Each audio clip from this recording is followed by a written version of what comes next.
শত কোটি টাকার বেশি ব্যয় করে গ্রিন শিপইয়ার্ড করার পরও পরিবেশ অধিদপ্তরের খাতায় এখনও লাল ক্যাটাগরিতে দেশের জাহাজ ভাঙা শিল্প। PHP ship breaking and recycling industries সহ কয়েকটি প্রতিষ্ঠান হংকং কনভেনশন সনদ অর্জন করলেও এই শিল্পের সমস্যা এখনও কাটেনি। এসব কারণে দেশি বিদেশি বিনিয়োগ সহ নানা চ্যালেঞ্জের মুখে পড়েছে 60-এর দশকে চট্টগ্রামের সীতাকুণ্ড উপকূলে গড়ে ওঠা এই শিল্প। জাহাজ ভাঙা শিল্পের চ্যালেঞ্জ দূর করতে সরকারের সহায়তা চাইলেন সংশ্লিষ্টরা। চট্টগ্রাম থেকে আবুল হাসনাদের পাঠানো তথ্যচিত্রে জাহিদুল আলমের রিপোর্ট। হংকং কনভেনশন নীতিমালা অনুযায়ী এবছর জুনের মধ্যে সীতাকুণ্ড উপকূলে গড়ে ওঠা শতাধিক শিপইয়ার্ড পরিবেশ বান্ধব করার বাধ্যবাধকতা ছিল। সময় পেরিয়ে গেলেও নীতিমালা অনুযায়ী পরিবেশ বান্ধব হিসেবে নিজেদের প্রতিষ্ঠিত করতে পেরেছে হাতে গোনা কয়েকটি ইয়ার্ড। আর যারা হংকং কনভেনশন নীতিমালায় নিজেদের নাম যোগ করতে যাচ্ছেন তাদের সংখ্যাও খুবই নগণ্য। তবে 2020 সালে দেশের প্রথম হংকং কনভেনশন সনদ অর্জন করা PHP ship breaking and recycling industries বিশ্বের নামিদামি কোম্পানির পুরাতন জাহাজ বিভাজন করছে সফলতার সাথে।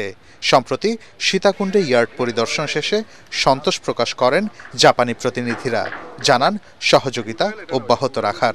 We expect the Bangladesh green yard will be better and to the effect of market more and more. Japan is committed to support Bangladesh's effort, especially PHP.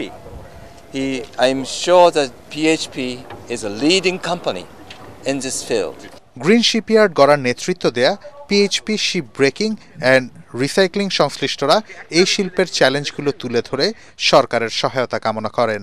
যখন আমরা গ্রিন হয়ে গেলাম 100 কোটি 150 কোটি টাকা ইনভেস্ট করে, পরিবেশ মন্ত্রণালয় এখনও আমাদেরকে রেড ক্যাটাগরিতে রেখেছে।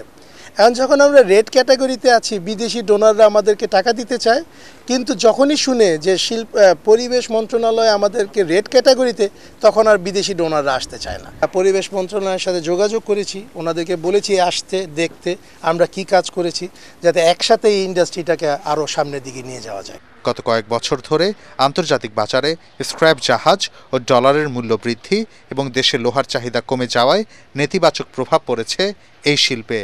একই সাথে হংকং কনভেনশন অনুযায়ী মানে পৌঁছাতে না পারা ইয়ার্ডগুলোর ভবিষ্যৎ নিয়েও বাড়ছে শঙ্কা। এতে জাহাজ ভাঙা শিল্পে বিশাল চ্যালেঞ্জের মুখে বাংলাদেশ।